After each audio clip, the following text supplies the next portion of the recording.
So thank you very much. You are welcome to today's class.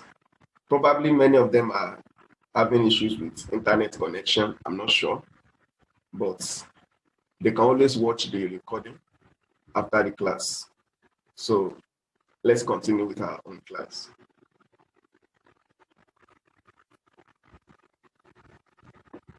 So today we'll be looking at the second part of our module. So we are still in module 1. Yesterday we have been able to look at the computer basics and some things that is expected of us to know about computer. And I also added some other materials for us that we can make use of so as to help our understanding. So, but today we will be going deep into some important aspects of online and especially making use of your activities online. So I'll be needing our attention today because we have a long journey to go. We have a long way to go today. So please pay attention and follow me as we move on. So before we continue in the class, just as I started yesterday, I'll be starting from our Google Classroom again to show us another addition that I've made, especially in the submission of our participation quiz. So permit me to share my screen now as I reveal to us an important thing about our Google Classroom. All right. So now, if you can see my screen, kindly let me know. Let me know if you can see my screen, please. I can, sir. All right.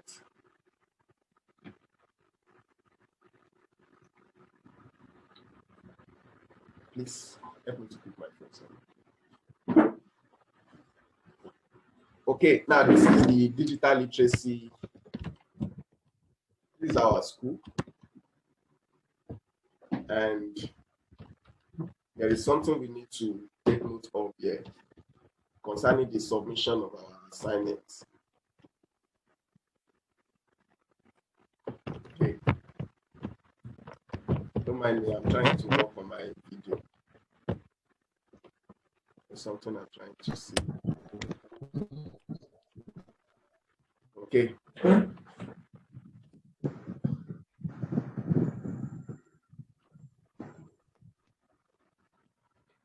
All right.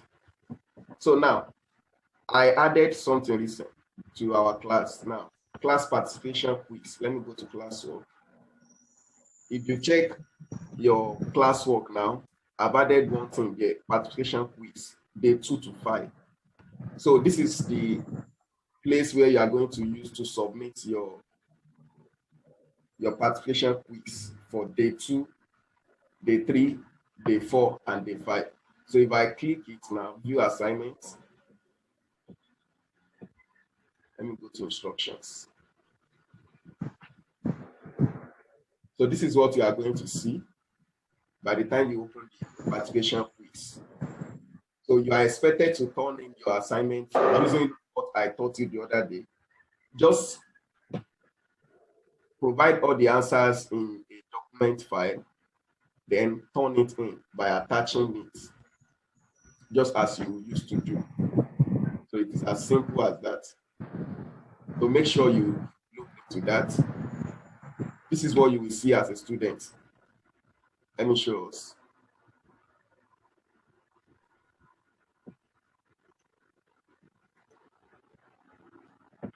So you just click on add or create. Add or create. So when you click on when you click on the add or create, you can upload your file, you can upload and make use of your Google Docs. Then you mark as done to submit. So please make sure you do that. It will help the submission of your assignment. And that is for the participation quiz. So yesterday participation quiz, you can find it when you look at the slide I sent, and maybe if you watch the recorded videos. So that's that on that. If you have any question on that, let me know.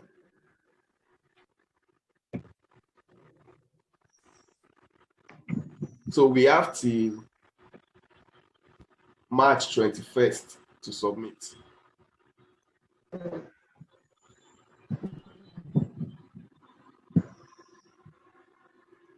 So, Mr. Collins, you want to talk? Yeah, okay, you already cleared that. I wanted to know if we should calm down with the day 2 participation quiz so that we will get to day 5. I will not Yes. That's why I've extended. The date is March 21st. So you don't need to worry yourself too much.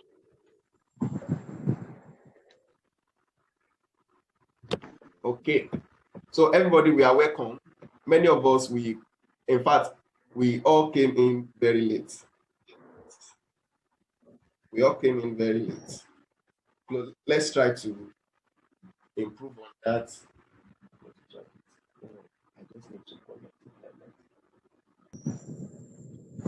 Let's try to improve on that. Hello?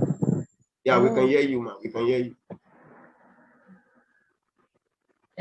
What about those that have submitted their assignments? Like my own now, I've submitted the 1, the 2. Is there Okay. still, how will I do the 3, 4, and 5? Yes, you can just submit the 3, the 4, and the Hello? 5 through that platform. Okay. Yes. I understand now. Thank you. Thank you, ma'am. Yes.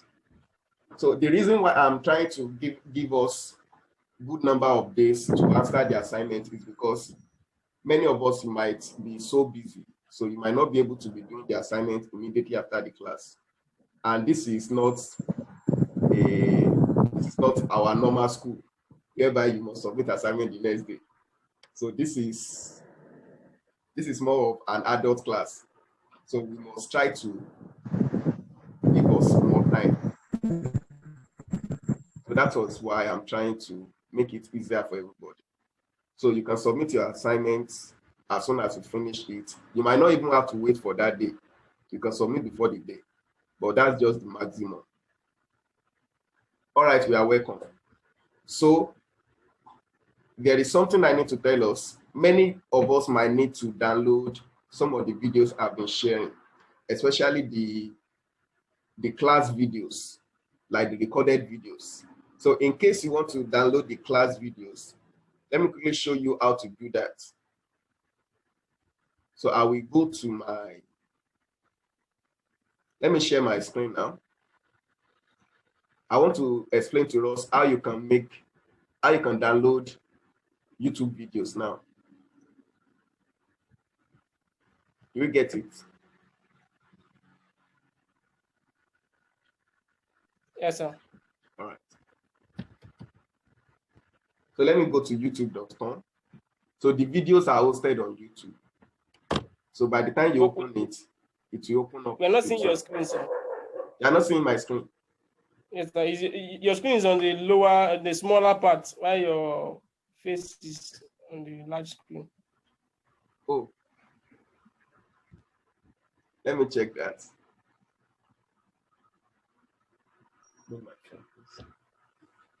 Let me quickly work on that. Let me see what's going on.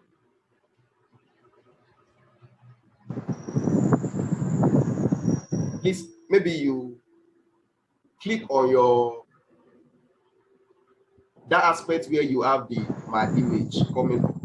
Sorry, that aspect where you have the screen coming up. Okay. Double click on it. I've done that. Just double click on it. It will come up. Yes, sir. I've done that. All right. Thank you. Thank you. Yes.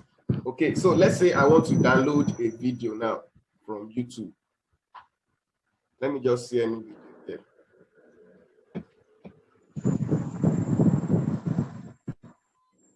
Now this is I'm not going to play it. Let me pause it.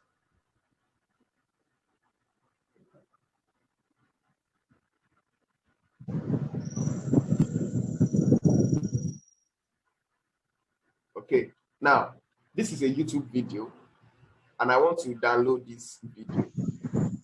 The simple way to do that is on your system. Now I'm going to explain to us how to download, making use of your system first. Then I will also talk about how you can make use of your phone. Now for laptop now, for desktop computer, the only thing you need to do is to go to your link, that is your address. On the address bar, before that YouTube, you are going to press SS. You can see what I've typed, XS. So after you have done that, just enter it.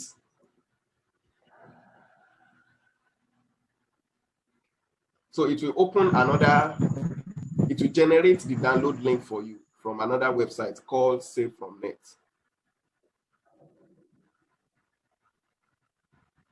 So now this is the video I want to download, and the download link have been generated. So the only thing you need to do now is you either copy the link, which is the download link. If you have a YouTube, maybe you have a video downloader on your system, you can copy the link and paste it inside that video downloader. If you don't want to do that, you can download IDM, that is Internet Download Manager. Now, probably after the end of this class, I will attach it to part of our materials. The setup now, the Internet Download Manager setup, I will attach it to part of our materials so you can download it and install it on your laptop. So when you have installed the Internet Download Manager, let me show us how it looks like.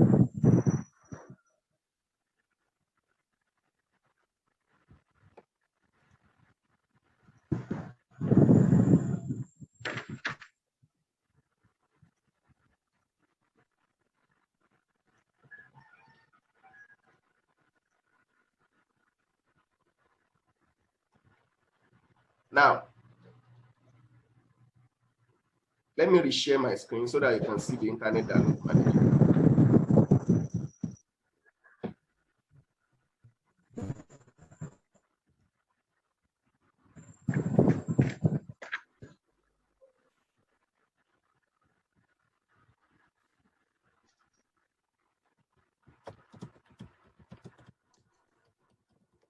Please give me some seconds.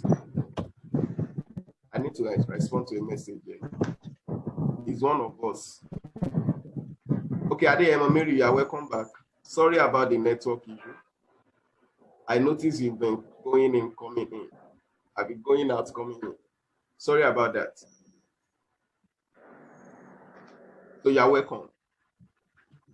Okay, now let me continue. Let me give us.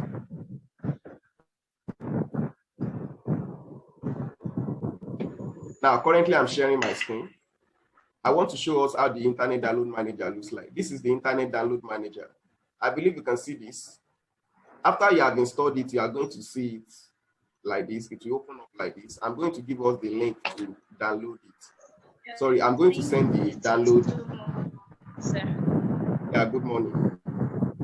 So now the simple thing you are going to do is just click on the format you want to download, whether you want to download it in 720p or 360p. For me, I always download in 360. I don't want much big file size. So you just click download with IDM.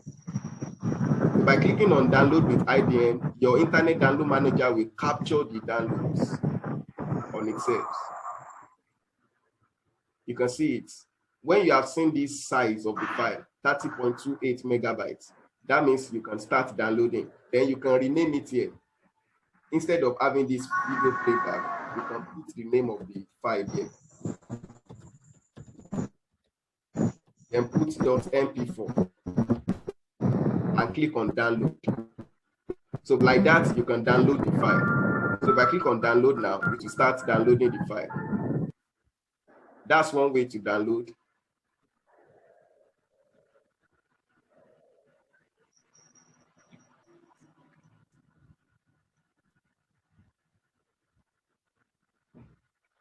Now, let's continue.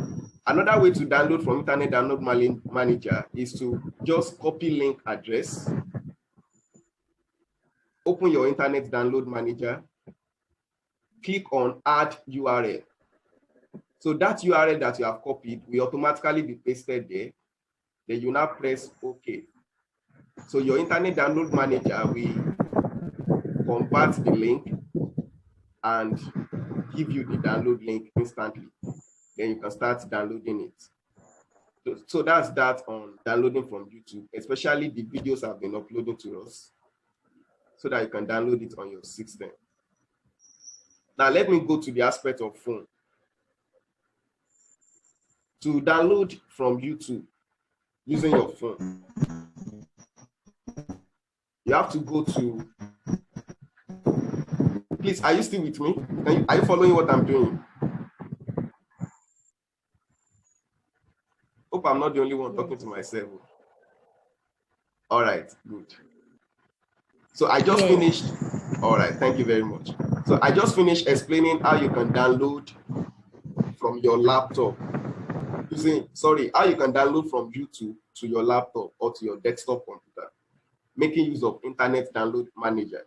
And I promised us that before tomorrow or by the end of the class, I will send the installation file for Internet Download Manager to us so that you can install it. It's very easy to install. In fact, I will explain how you will install it by the time I send the installation file. That is for your computer now. Then for your phone, just on your phone, make a search for Snap2. Make a search for Snap2 download. That is on your phone. So you are going to see this in this link, snap2app.com. Snap2app.com. So you click on it.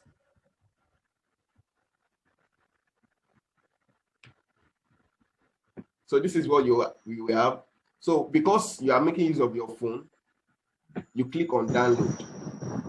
Now this is not, I'm on my system currently, so there is no reason for me to download this. If I download this, it will not work on my system because this is a phone app. Do you understand? So just download the Snap2 to your phone and install it to your phone. It's not available on Play Store. If you search it on Play Store, it's not available. So just download it directly from their website here. When you have done that, the only thing you need to do is to open your Snap2. You copy the link of the video, copy it and paste it on your Snap2. After you have pasted it on Snap2, it will open up the video. Then it will show you a download button. At the end of this class, I'm going to make a video on that so that you can understand. So that's that on downloading from YouTube, making use of your system or your phone. Thank you very much. Let's go to today's class. Every other thing will be given to us at the end of the class. Thank you so much.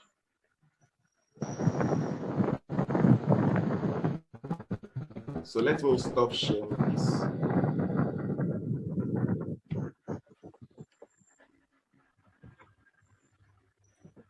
Yeah. So today we want to, Jesus, these are very good.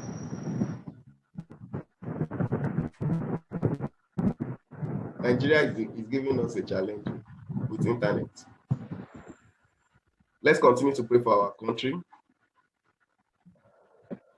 Everything will soon be better. Outside the country, all these developed countries, internet is available everywhere, and they are not always on limited data as we are here. They are always on unlimited data supply. But here in Nigeria, we are on limited data supply. So we have to manage our data. We have to make do with all this inconsistency in internet supply. All right, let me share my screen as we start. To use our data. You said? Okay, yes, we still have to suffer to use our data. Just imagine that. It's a big challenge. But we thank God, we are getting there. Nigeria is getting better. We can only be hopeful.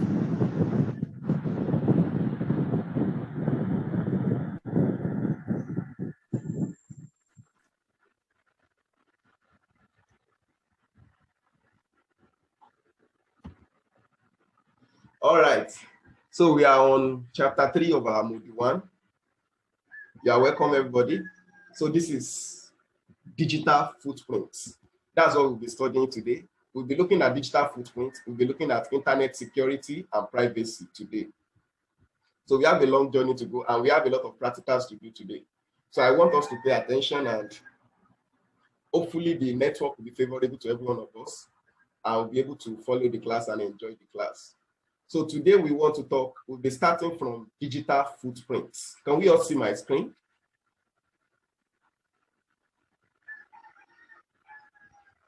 Yes, sir. Okay. All right. Yes. Thank you very much. So now we are starting with digital footprints. Have any one of us heard of digital footprint before? Have you heard of digital footprints before?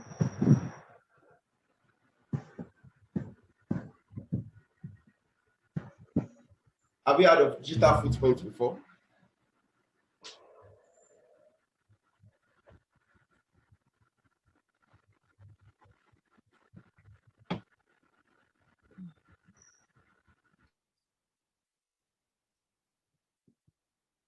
I've heard of it. Yes, sir.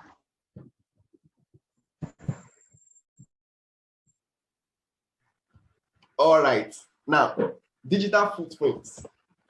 Digital footprint is all about anytime you are online, you are making a post, you are visiting a website, you are sharing comments, anything you are doing online talks about your digital footprint.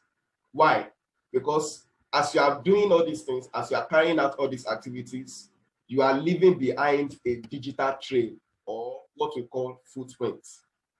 So your digital footprint is very important. Now, one thing you must know or take note of is that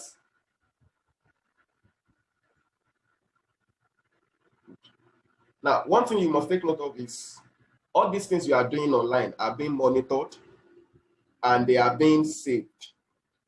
So when you use a search engine and you make a search on google.com, Google search now to search for something, Google has recorded your search and they already know what you are searching for, because they need those information for them to continue to provide services for their people, especially for people who want to search for things. So if you make a search for how to cook rice today, and Google give you that result of how to cook rice, they save that your result, so that when another person is trying to make a search for something related to rice, they can tell the person that some people also search for how to cook rice. Probably you'll be interested in that. So your digital footprints is all about the digital trail you are making, the impact you are making, the impression you are making for all your activities online. And those are the things we'll be talking about today, and how it affects you as a digital citizen. Don't forget, the module 1 is all about becoming a responsible digital citizen. So if you are going to be a responsible digital citizen, the way you manage your space online, the way you manage what you do online is very important. Now, you must also take note of this, that your footprint online sometimes might be permanent. You might not be able to erase a footprint you have made online. And that is why we are taking this course, to teach you how to ensure that you don't land yourself into trouble by creating negative footprints for yourself.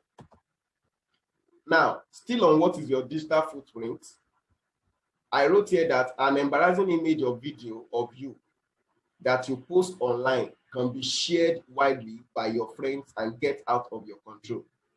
So information you entered while trying to make a free download or get a giveaway online can be sold out to be used commercially. Now, let me explain this statement for us.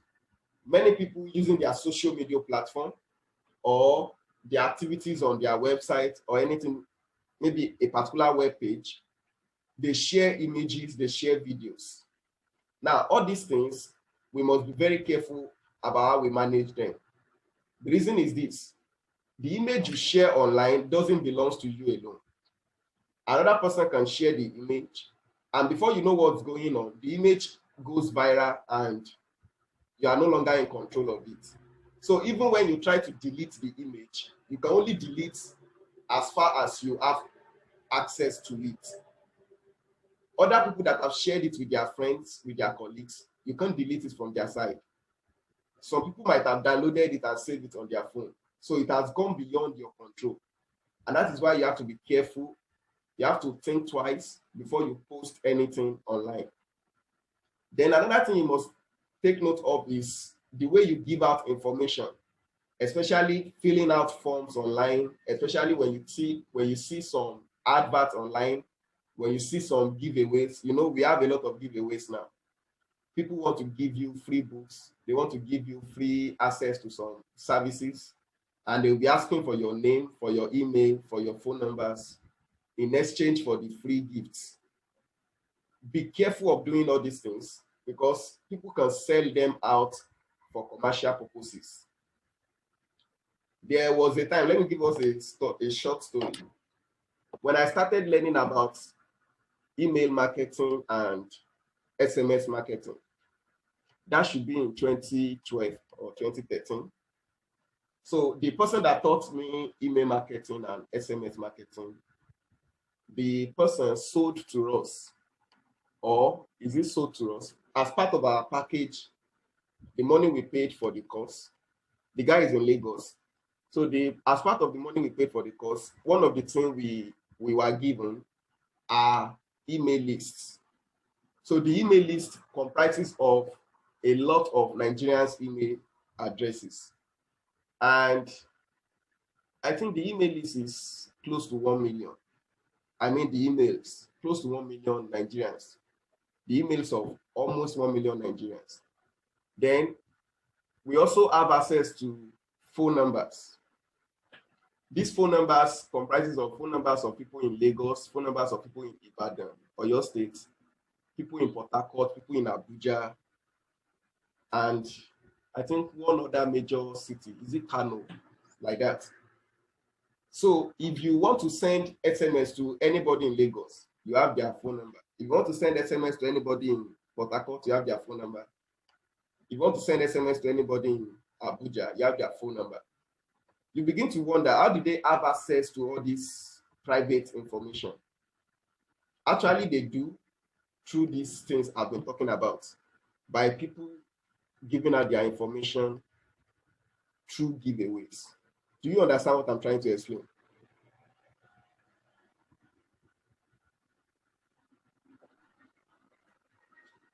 Do you understand what I'm trying to explain? All right. Now, after the guy gave us all this information, personally, I did not use any of them because for me, I respect people's privacy a lot. So if you don't give me your phone number, there is no reason why I should call you or I should give you a text. So you don't just send text to people when you don't know them or when they don't give you access to do that. You don't send emails to, that's spam. If we call it spamming in digital world. So you don't spam people by sending emails to them when they don't ask for it. Thank you. Then you don't spam people by sending SMS to them when they don't ask for it. Anything you do online, you must respect people's privacy. You must respect people's privacy. It's part of you being a responsible digital citizen. When you have access to people's phone numbers, if they do not request for you to be sending them phone numbers, don't send them any message. Now, let me show us something. I'll be sharing my screen now about this issue of digital footprint. For every email you received, there is always a chance for you to unsubscribe.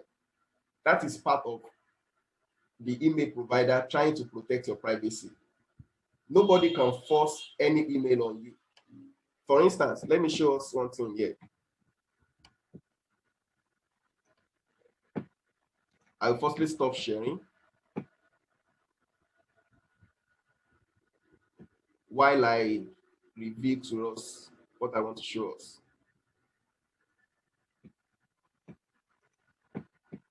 So give me a few seconds. I want to show us something now. So let me open my inbox. So as part of my own privacy, I have to log into my inbox first before I show us. So that's part of it. So your online privacy is very important. Wow.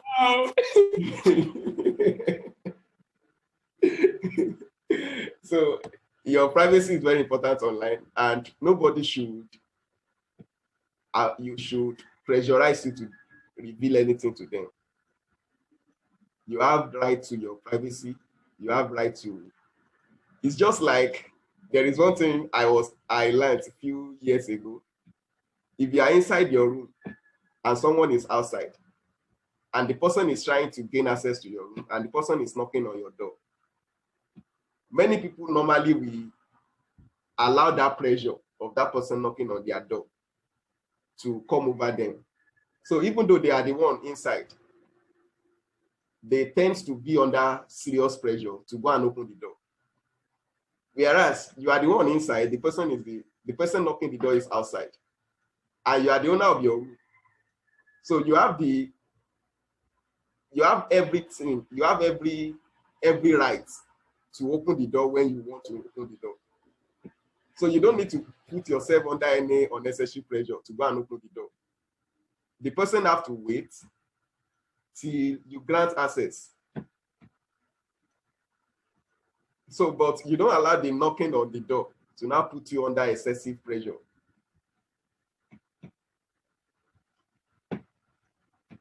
All right, so let me,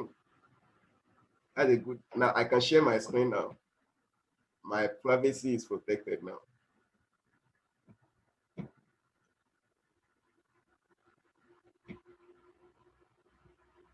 Okay, before I do that, there is something I also need to.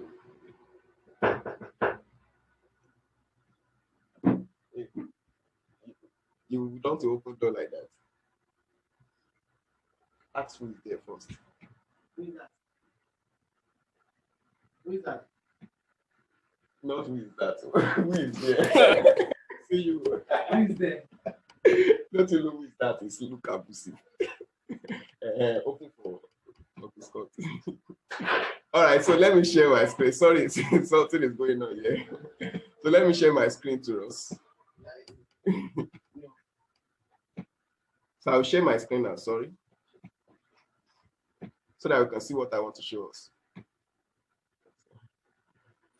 All right. So I want to show us something concerning your online privacy. So now I'm inside my email inbox now. Now, you might have been receiving this email from our classroom.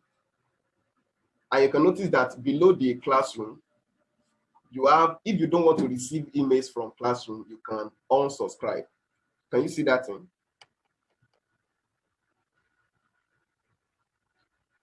Yes, sir. All right.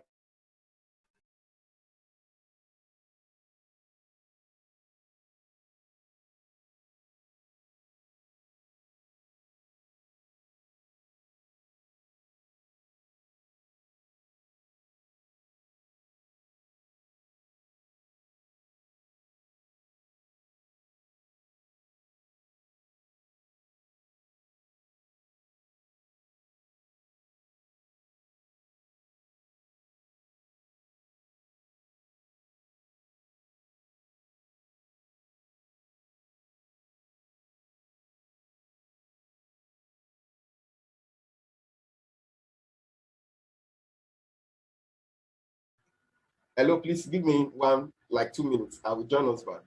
Let me quickly attend to something now, please.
All right, I'm back now.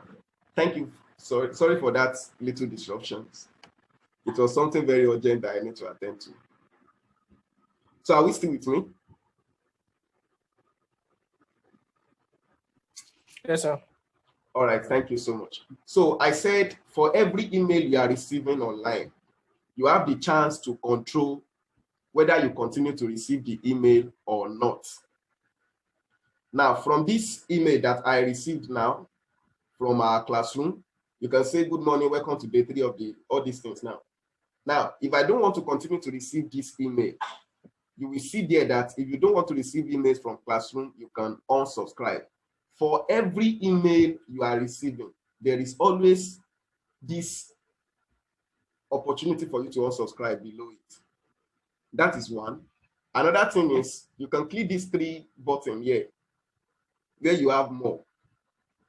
Now you can see report spam, report phishing, then you can block.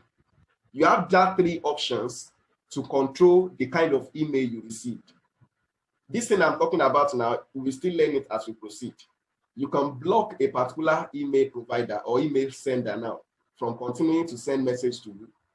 You can report that person to be spam, and you can report that email to someone trying to carry out phishing. I will still explain what we mean by phishing to us as we proceed. So it's part of our shield. That is your online shield. Your ability to know when to block, your ability to know when to report. And every platform you belong to online must give you this access. They must give you opportunity, especially any platform that has to do with connecting a lot of people. They must give you chance to block. They must give you chance to report. If you are on any platform that doesn't give you these 2 major chances, make sure you run away from that kind of platform because you are not safe. So you must be able to block. Even your WhatsApp, you can block people on your WhatsApp. You can report people on your WhatsApp. On Instagram, on Facebook, any platform that is genuine, you must have that chance to block and to report. Please have that at the back of your mind. So now let me go back to my slide so that we can proceed. Now, so I said your digital footprint is very important, and that's part of it. Now, I have an example for us here. We have the issue of the silhouette challenge. How many of us know about the silhouette challenge? Oh, I just saw that trend. I just saw the name. I don't know what is. Okay, thank God you don't even know. You don't need to know.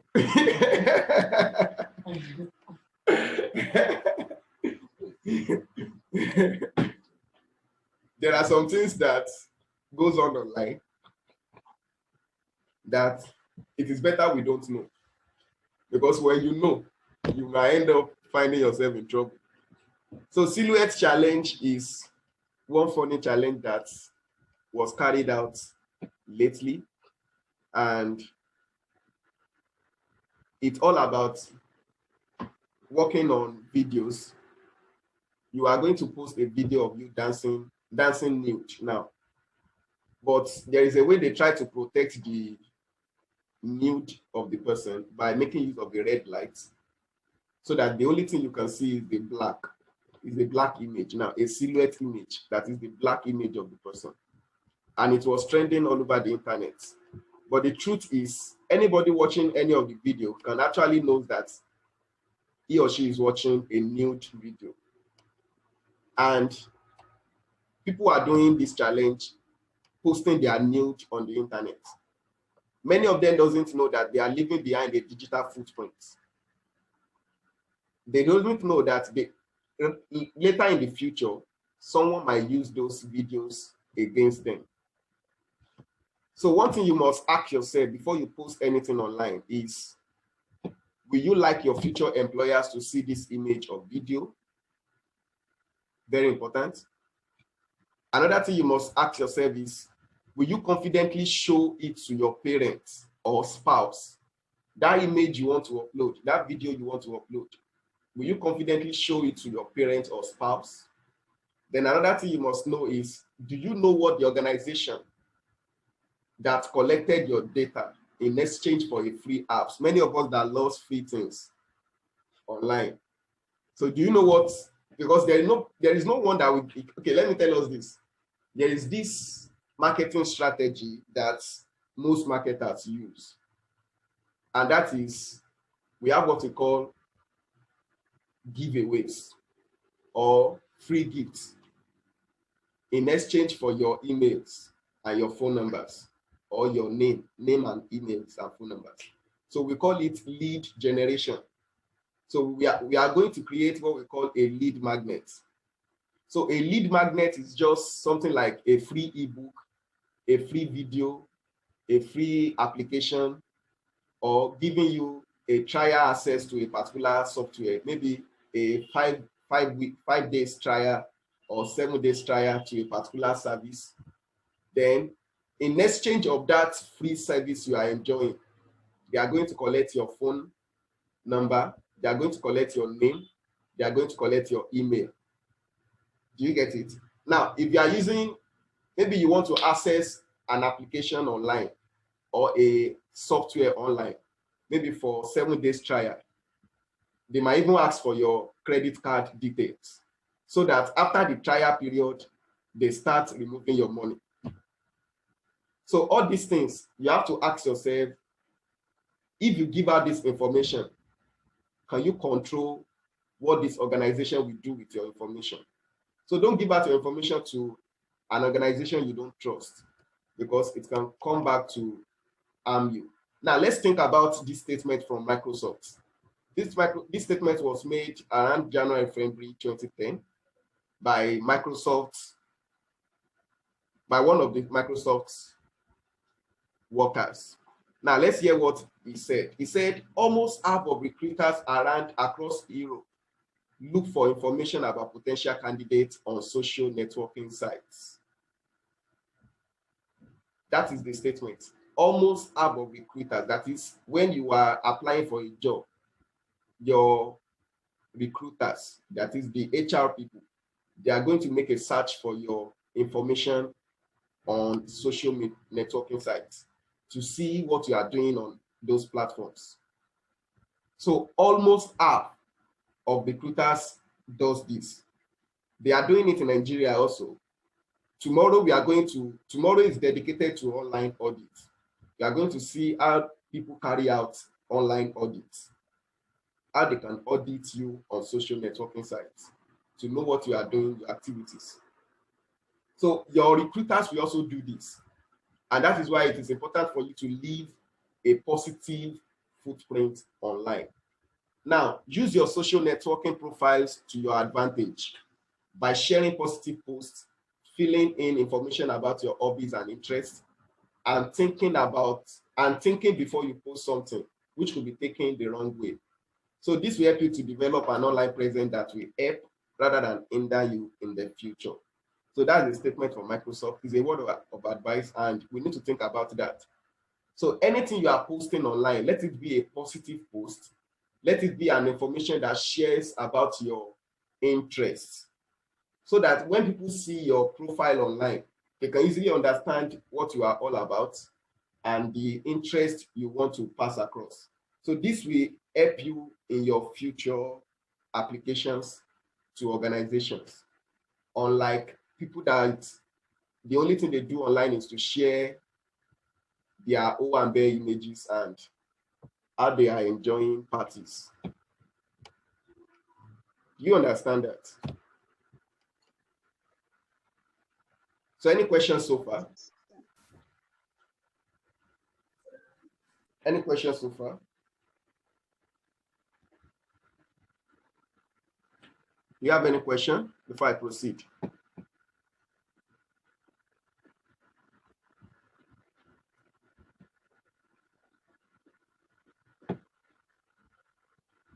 Hello? Do you have any question before I proceed?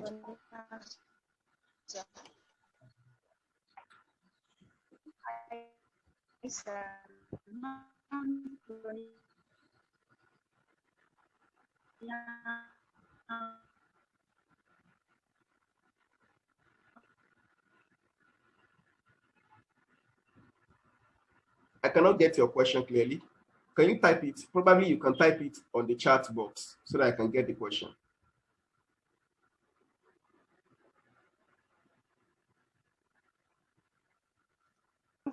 For now, sir.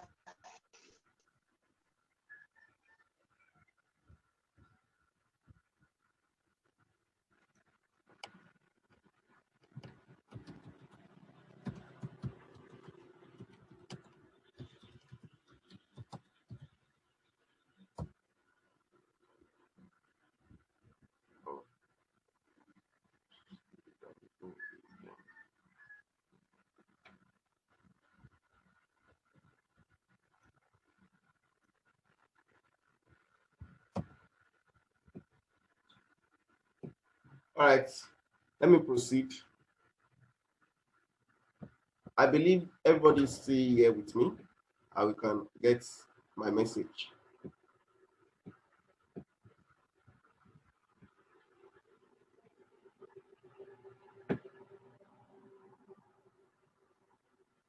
Hello, are we still there?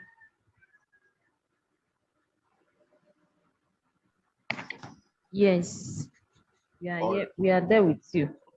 All right, all right. Thank you very much. So let me move on now. Taking charge of your digital footprints. Taking charge of your digital footprints. Now I'll be showing us some practical things now. The first thing is set your privacy settings to make sure you are only sharing things with people you want.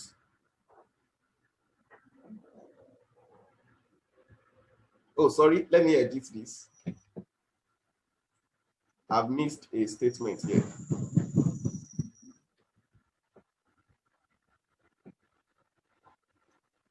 So let me edit that PowerPoint.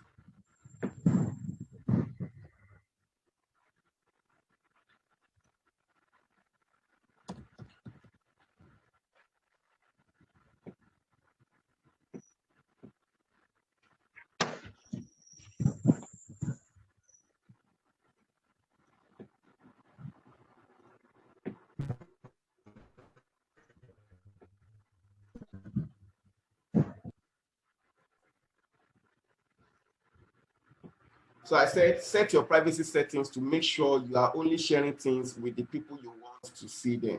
That is the people you want to pass the message to. Make sure you set your privacy settings to match up with this. Then think before you post. Are you giving away information that could be used in a negative way? What impact might this have on others? What impression does this post give to others about you? So these things are part of the things you must think about before you post. So it is expected of you to consider all these things very well. Now, let me show us with regards to our Facebook, how you can take charge of your privacy settings. Now, on Facebook, before you make any post on Facebook, you are allowed to set whether you are sharing with your friends, friend of friends, or you are sharing with the public. And I will quickly show us that now. So let me show us how to do that.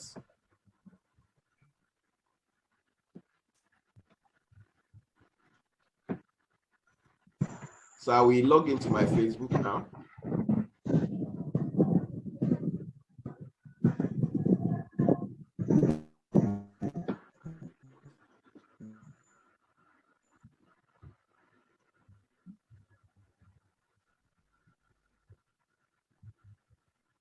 So give my Facebook some seconds to load.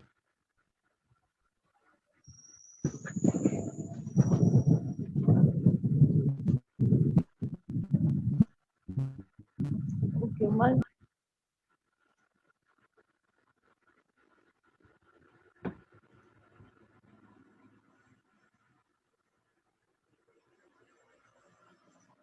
All right, let's move on. Now I'm on my Facebook page now. I believe you can see my Facebook account.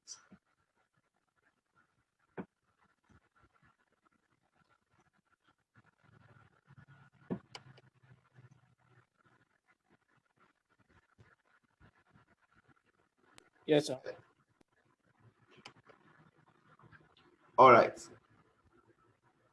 Now, this is how you post on Facebook. We know that already.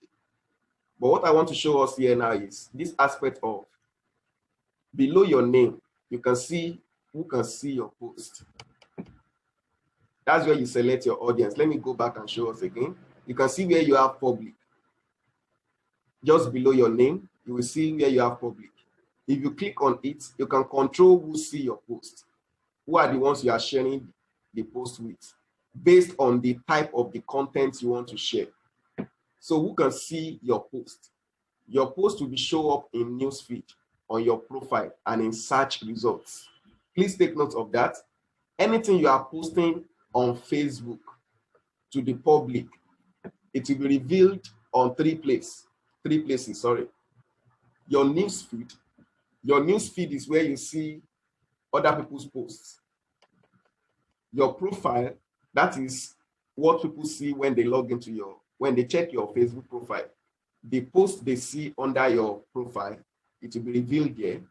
Then in search results, that is when people search for something related to what you are posting on google.com, bing.com, all those search engines, it will be revealed.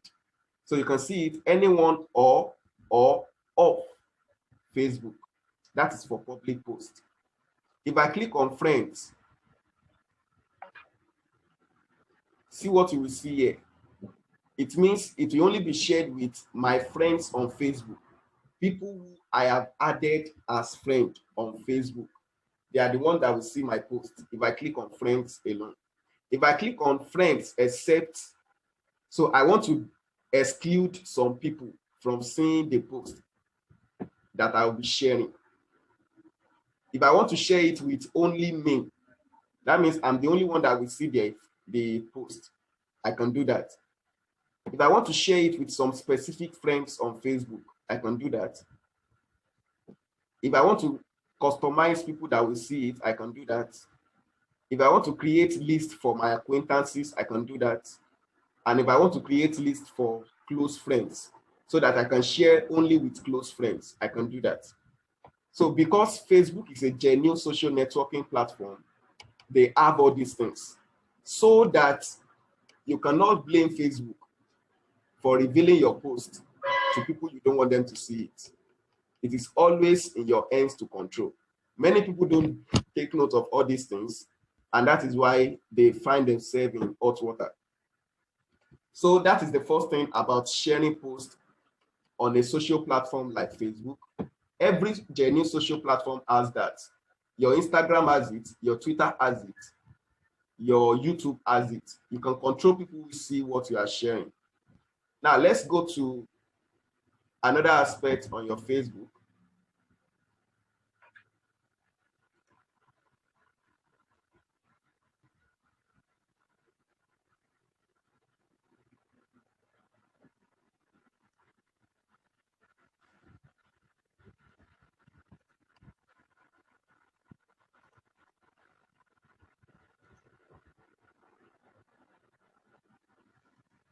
Okay, sorry, I'm trying to check something before.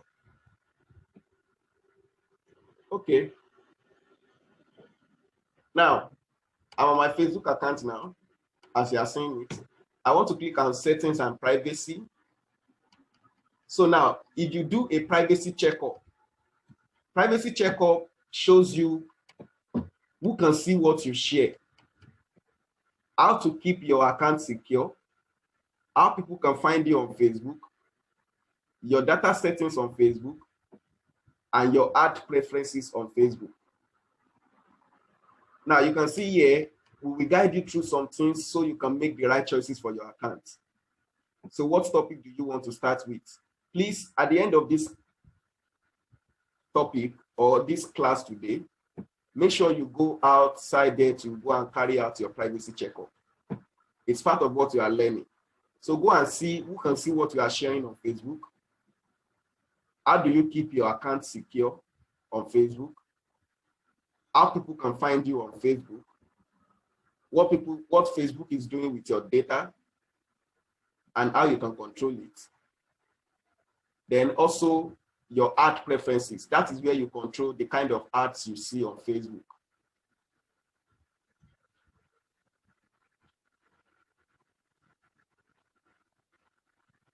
I'm able to hear my voice. Okay.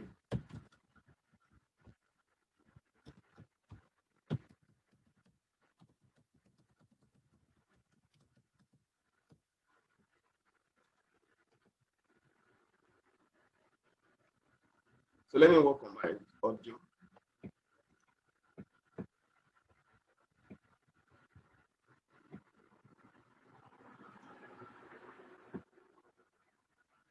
I see.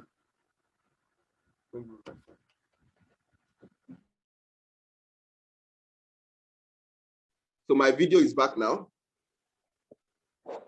So give me a few seconds. Let me return back to my video so that we can continue. Thank you so much.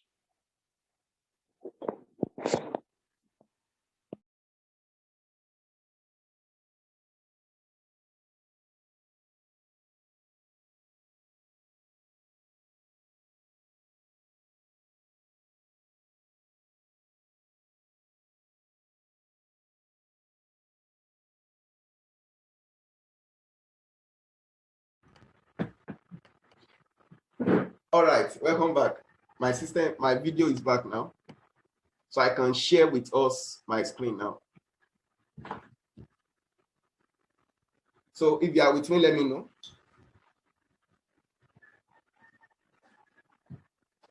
Can you hear me clearly from my system here? Yes, sir. All right, thank you very much. So that's the importance of, we are learning things now. When you are running a Zoom meeting, it is expected that you prepare for disruptions. So your system might go off. Make sure your phone is available. Your phone is also connected also. So that when your system goes off, your phone will do the job. So let's move on now. I'll be sharing my screen now so that we can proceed with what I'm trying to explain to us. So I said, do your privacy checkup is very important. So let me leave this one. Let me show us how to control your taggings.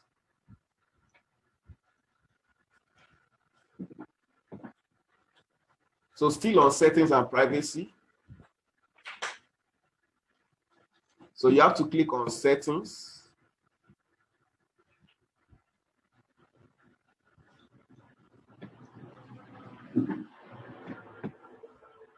I believe you are following my phone, what I'm doing here.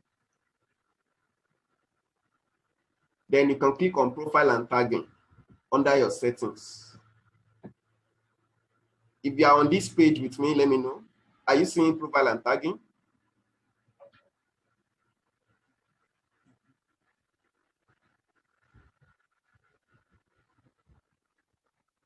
Check that phone. What is it? What is it showing?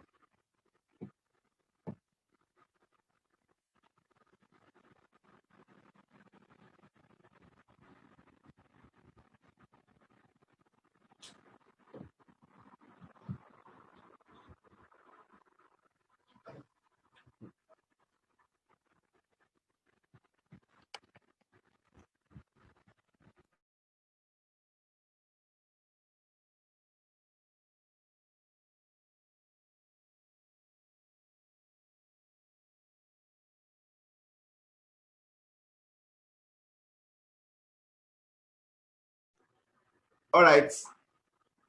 Please, are we on the same page? Can you see profile and tagging screen?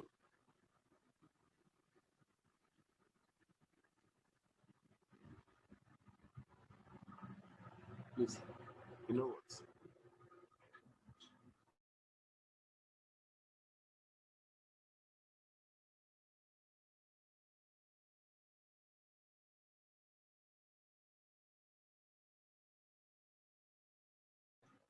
Hello, can you hear me?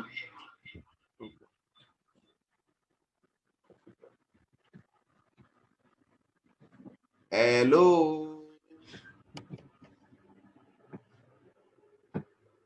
All right. let me proceed. From my phone here, I believe you are hearing me.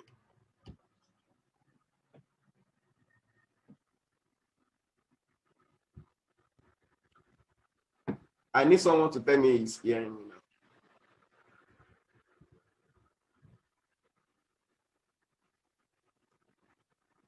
Because this aspect I want to explain now is very important. So who is hearing me? Who is not listening? Who is not hearing me? Let me know. Okay, I can hear you now. Just trying to connect my own to this place.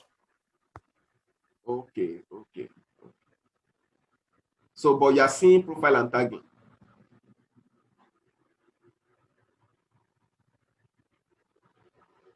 Not yet there. I'm just logging in. Wow. That's serious. Okay, let me wait. Let me wait for us so that we can be on the same page. It's just loading this page for them. So let me know as soon as you have that screen.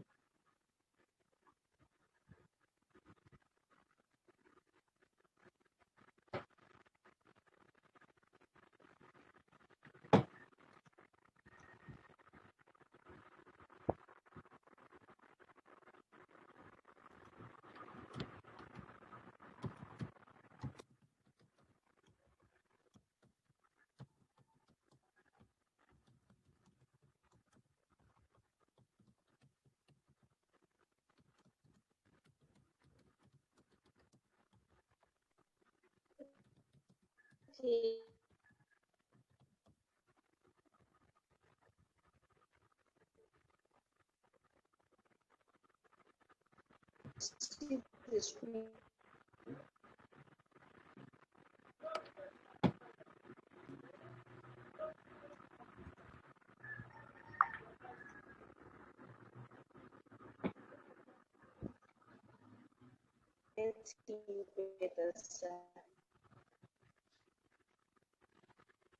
All right, let me proceed now. We can hear me and we can see the screen. Okay. So under your profile and tagging, under your settings for Facebook, you can see viewing and sharing. Who can post on your profile? Who can see what other posts on your profile? Now, make sure you do your settings to the ones you have here. This is the recommended settings, especially under profile and tagging. Who can post on your profile? Only you. Don't allow any other person to be posting on your profile. Who can see what other posts on your profile? Don't allow any other person to be seeing what people are posting on your profile. Let it be only you. In this way, you can decide on what shows up on your profile and what is not seen on your profile. So if you give people chances to be posting on your profile, the meaning of that is someone can just take a sensual image or an image that you don't like as a person, post it on your profile, and people will think that it's coming from you. So who share posts of others to your profile? Allow others to share your post on their stories. You can on that. You want them to share your own post, but you don't want them to share their post to your own profile. So you can only trust yourself to some extent online, but you can't trust what others can do to you online. Then come to tagging. Who can see posts you are tagged on your profile? Set it to only me. When you are tagged in a post, who do you want to add to the audience of the post? If they can't already see it, let it be only me. Then review posts you are tagged in before it appears on your profile. Set it as on. In this way, when people tag you in a post, you have to firstly confirm that you want that post to be revealed. If you have not confirmed that, it will not show up. Then you can review tags of other people's posts before they appear on Facebook. So that's about tagging. That's about your profile. So make sure you work on that after the class. Go and do these settings. Make use of these recommended settings. It will go a long way to help you. So let's leave that and proceed with our class. Yes, sir. Got some. All right, thank you. So I've said that's how to take charge of your digital footprint. Let me leave these ones. So in summary, I believe we are seeing the PowerPoint screen. Yes, sir. All right. So in summary, be aware of your reputation online. Be aware of money thefts. Money thefts are the people that they want to get your credit card details online so that they can start withdrawing money from your account. Now, before you enter your credit card details, make sure you are dealing with a secure site and a trusted site. How do you know a secure site?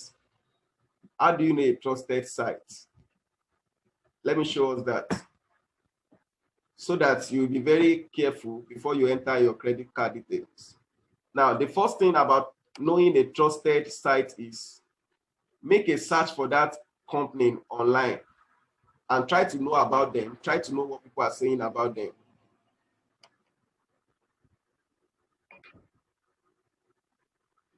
Get to know about their reviews. For instance, if I go to google.com now, let's say I want to make payments to Jumia. I might firstly make a search for Jumia online. I will not go to their website yet. Just make a search for Jumia on Google. So after doing that, I will try to see what people are saying about Jumia, what has been written about Jumia. You can see to your right hand side here, you can see what Jumia is all about here. Their parent organization is Rocket Internet. Their headquarters is in Germany. It's founded in 2012 in Lagos. So you can see the founders. You can see their CEO. You can see the ownership, everything there. And you can see some results about Jumia. You can see their location on map.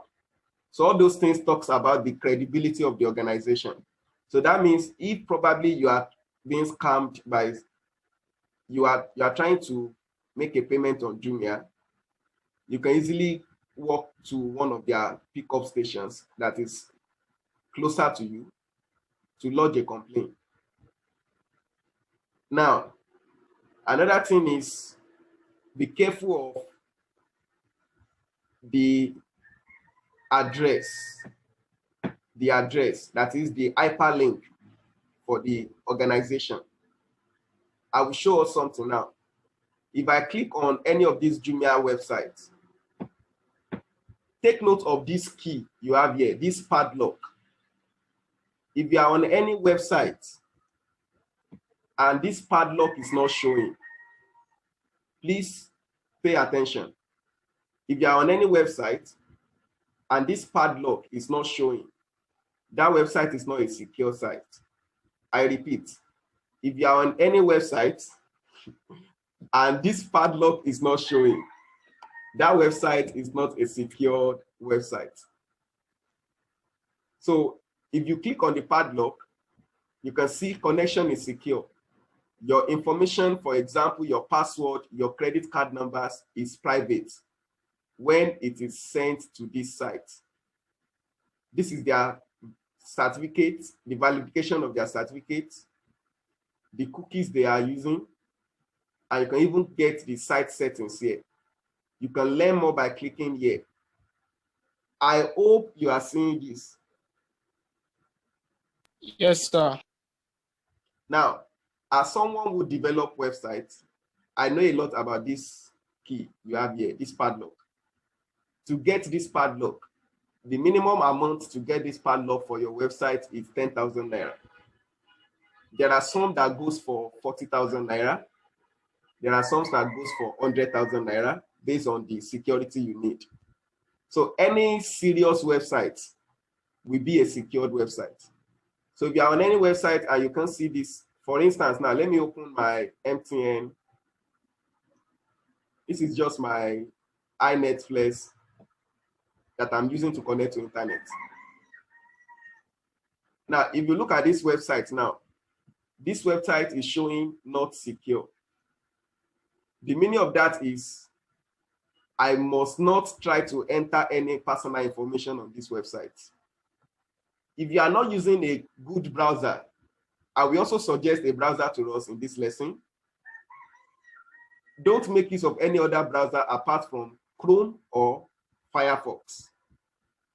I repeat, if you are going to choose a browser, choose Firefox or Chrome. But as far as I am concerned, I recommend Google Chrome. I don't use any other browser apart from Google Chrome. The reason for that is when you are on Google Chrome, you can easily make use of Google Chrome on your phone also. So everything you are doing on phone, you can synchronize it with your system. So you don't need to be going back and forth.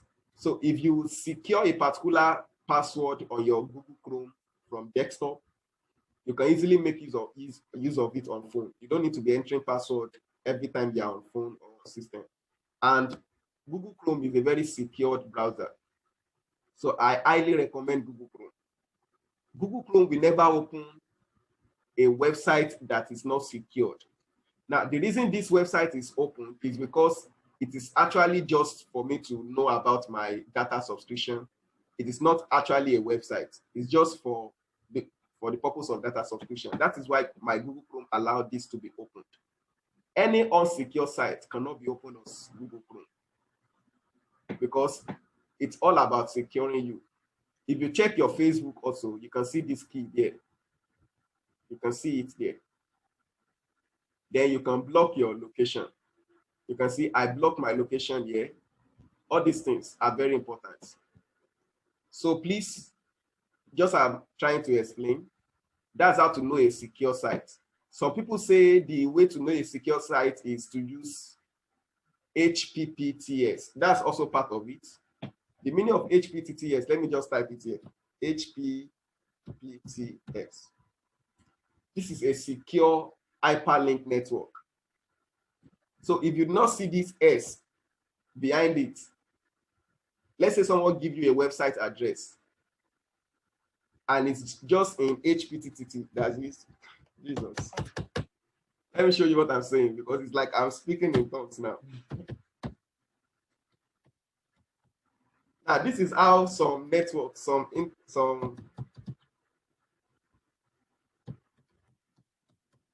if you have a, what am I typing now? HTTP.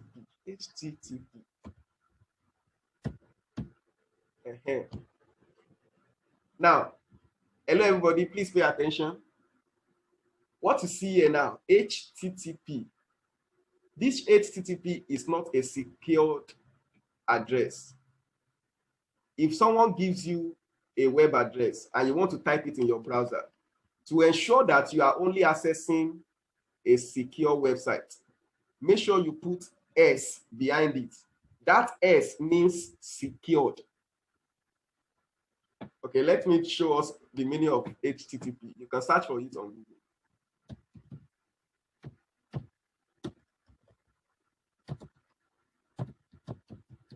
Let's see what it means. No, HTTP. What's happening to me? So I said HTTPS means secured hypertext protocol, but this is it here. You can see hypertext transfer protocol. That's the meaning of HTTP. Now, HTTP alone is not enough. If you want to browse for a website, make sure you put S behind it. Why am I missing my words? So make sure you put S there. So when you put S there, it means you have added secured hypertext test transfer protocol. So if that website is not a secure site, by the time you put S at the behind that HTTP, that website will not open up.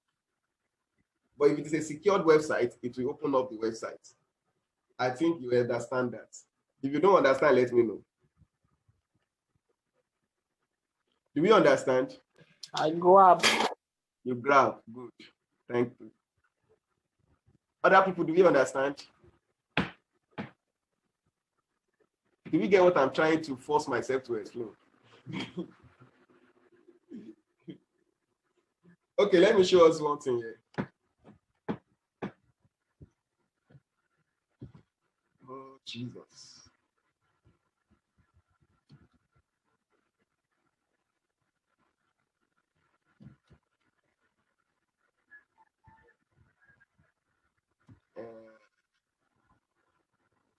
Sorry.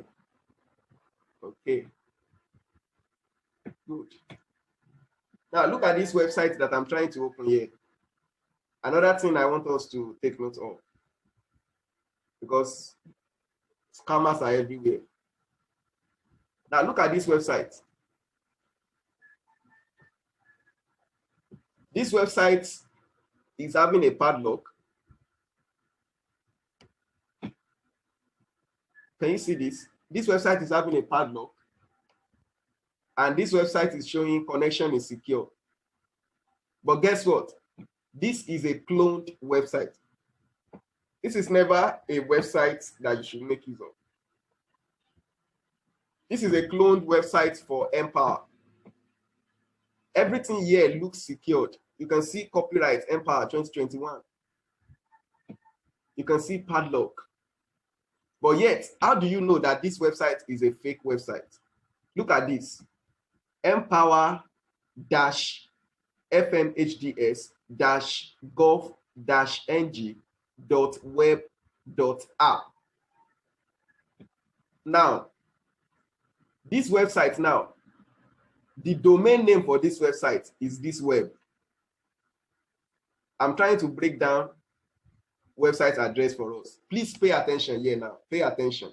If you will not listen to anything, listen to this. Many people are being scammed online because of inability to interpret a web address. Are you with me?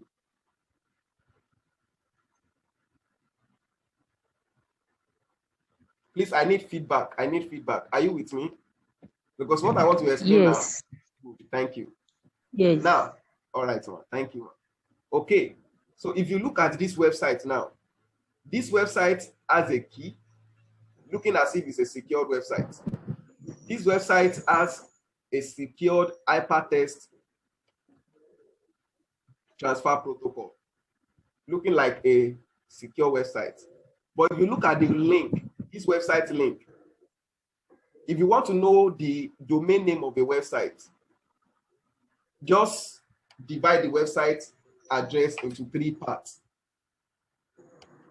What you have before the first full stop, before this first full stop, what you have in the middle of the full stop, and what you have after the full stop. Now, let me explain to us what each of these things means. What you have here, this web. Okay, good. Let me make use of my PowerPoint to explain. I will copy this web address now,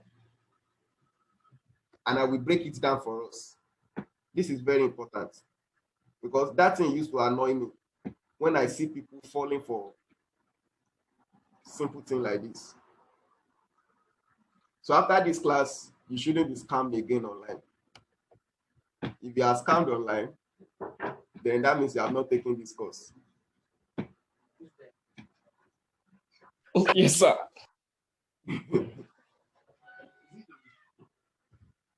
So let me show us, let me break down this web link for us.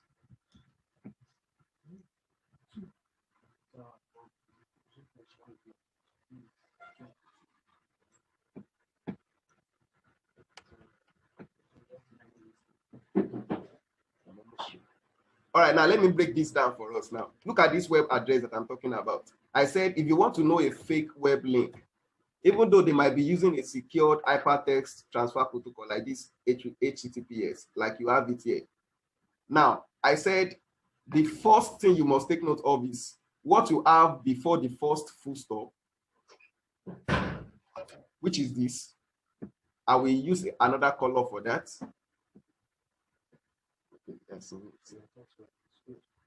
Then what you have in the middle, I'll put that one in black color. Then let me put this one in green color so that you can understand what I'm saying. Very sorry.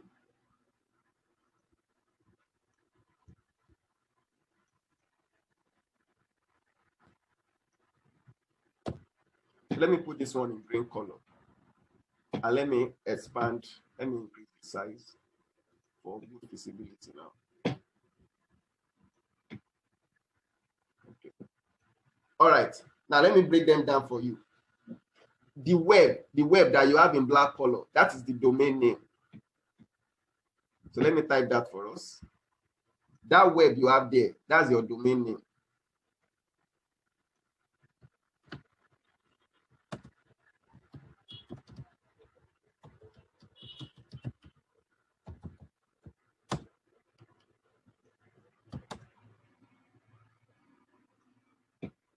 Now, the meaning of domain name is actually the web address. That's the name of the website.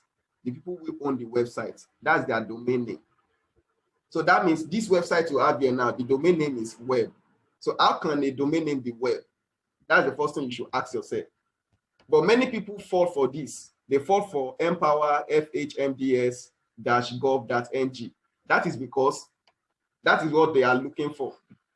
So their natural instinct goes for this empower f-fhmds because the real empower websites, this is the first web address they use. But now this is never a domain name. This is just what we call a subdomain. And a subdomain can never be trusted. So this aspect where you have in red color is the subdomain. Let me copy that for us.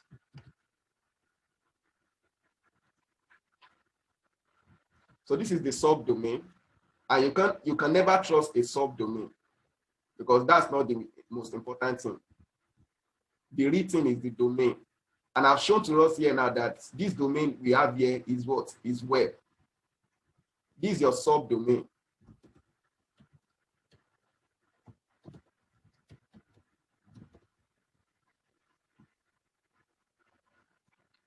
Then you have your domain extension. That app, where you have app, that's the domain extension.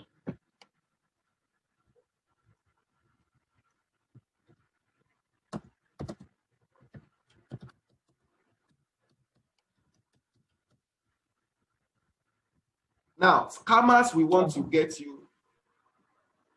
I believe really, yeah, I didn't really get the last 1 minute or so because it has been cracking.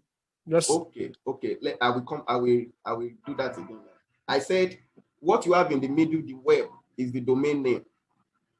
What you have to your left, that red color, the empower-fhmds of a thing, that's the subdomain. Then that app you have there, that's the domain extension. Every website has these three things: domain, subdomain, domain extension. Now, the most important thing you must take note of is your domain. That's the real address. Domain extension are things like .com, .ng, .org. If you have .com, that means you are dealing with a web address that has to deal with a company or an organization, and that is a profit-making organization. So they use .com, that is commercial. Com means commercial. Then if you are dealing with a website that has to do with .org, that is non-governmental organization. So that kind of organization now is not a for-profit organization. That's why they are making use of .org extension. So the domain extension actually tells you about the type of website you are visiting, what they are doing, the type of organization you are visiting their web page. That's the domain extension. Now, you are dealing with Nigerian government. Anytime you are dealing with Nigerian government, the domain extension will be .gov.ng. It can never be .app. Do you understand now? It can never be .app. So how will you see Yes, sir. how will you see .app and think that it is an Empower website? That's an error. But people fall for the aspect of empower-fmhds-gov.ng that they have seen, which is just a subdomain. Now, subdomain is just like, now if you have a website domain, you can create a subdomain. That subdomain is just inside the domain. Subdomain is you don't want much traffic on a particular domain. You want to reduce the traffic. That is why we do create a subdomain. But this time around now, the subdomain that was created for a domain called web. So that means the owner of this website now, of this web address that people are visiting and entering their mobile number, the person has tried to use it to be collecting people's contacts. And that is what we call phishing. That's a phishing scam. So the person is using that to collect people's phone number. Everything on this website looks secured, but it is not from the Nigerian government. So anything you are dealing with from Nigerian government, it will have an extension of .gov.ng. For instance, the new Empower website now, maybe they also discovered that thing. They have to create another Empower website. Let me show us that, if I can still remember the website.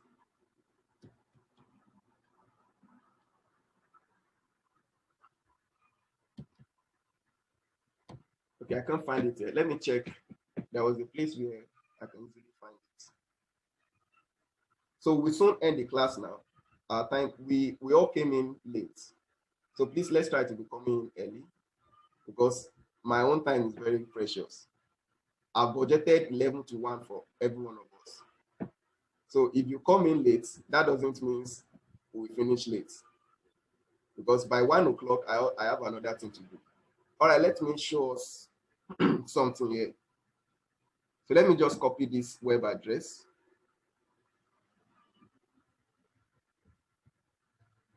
So now you can see this is the new, sorry.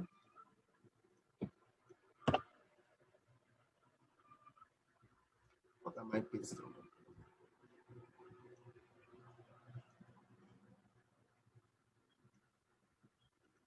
So this is the new Empower web address now. Now you can see it's also a secured website, and you can see the domain extension. You can see it.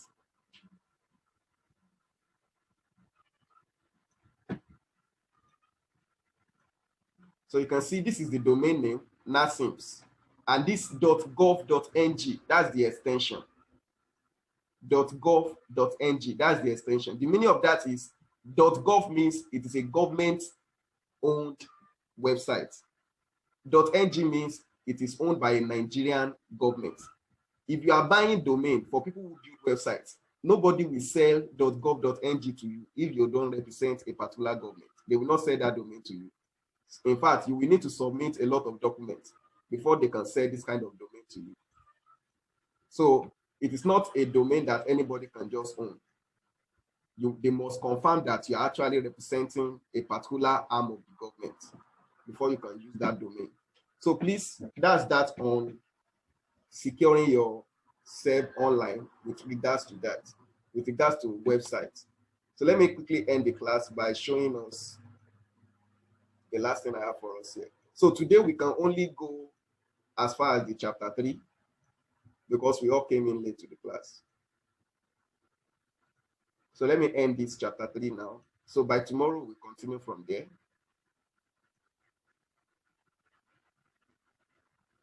So I'm trying to summarize everything now. So I said in summary, be aware of your reputation online, be aware of the money thefts, identity thefts, strangers and hackers. They are everywhere. And I've talked about money thefts. That's what led us to issue of secure websites and everything.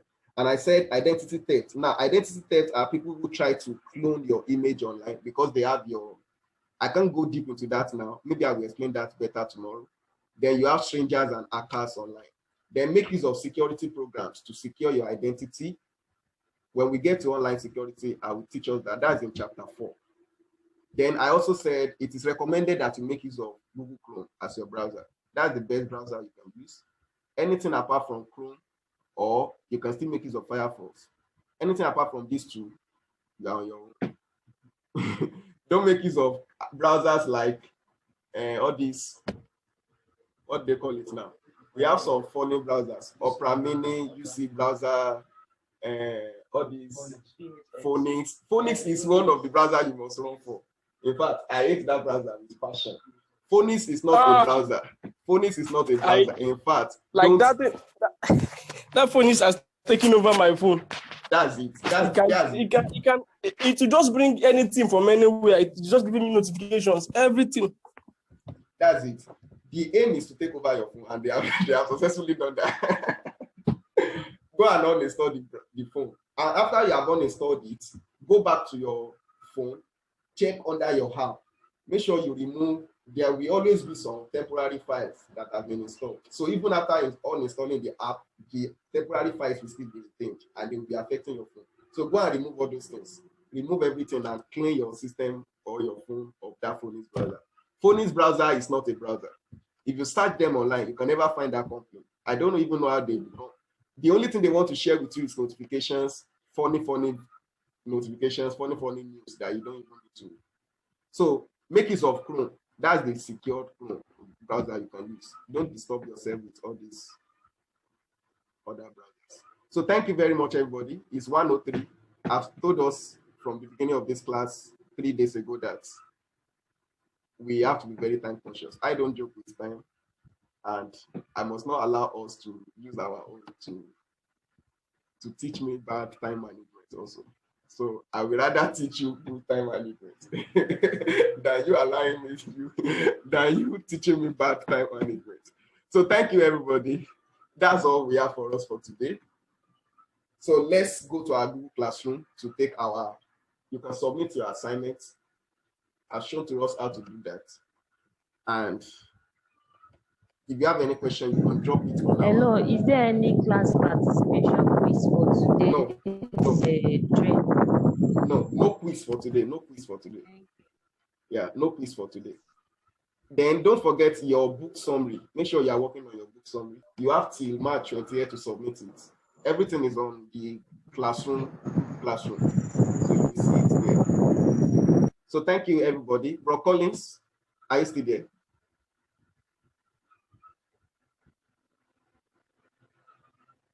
All right, thank you very much. I'm here, sir.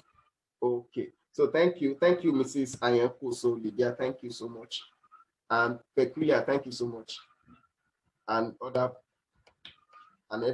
other persons. So we want to round up now. So who is giving us closing prayer today? So who is praying for us today? Who is volunteering to do that? Emmanuel, that one I'm looking from behind.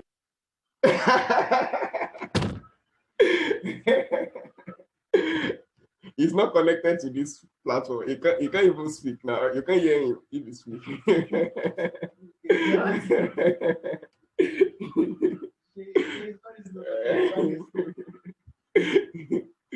All right, let me pray for us. Let's round up. Father, we thank you for today. Thank you for helping us once again. We ask, oh Lord, that you will continue to grant us understanding, continue to move us forward, continue to help us throughout this day. In Jesus' precious name, we are prayed. Amen. Thank you, everybody. Do have a nice day. The recording of the class will be sent to our classroom so that we can watch it from there.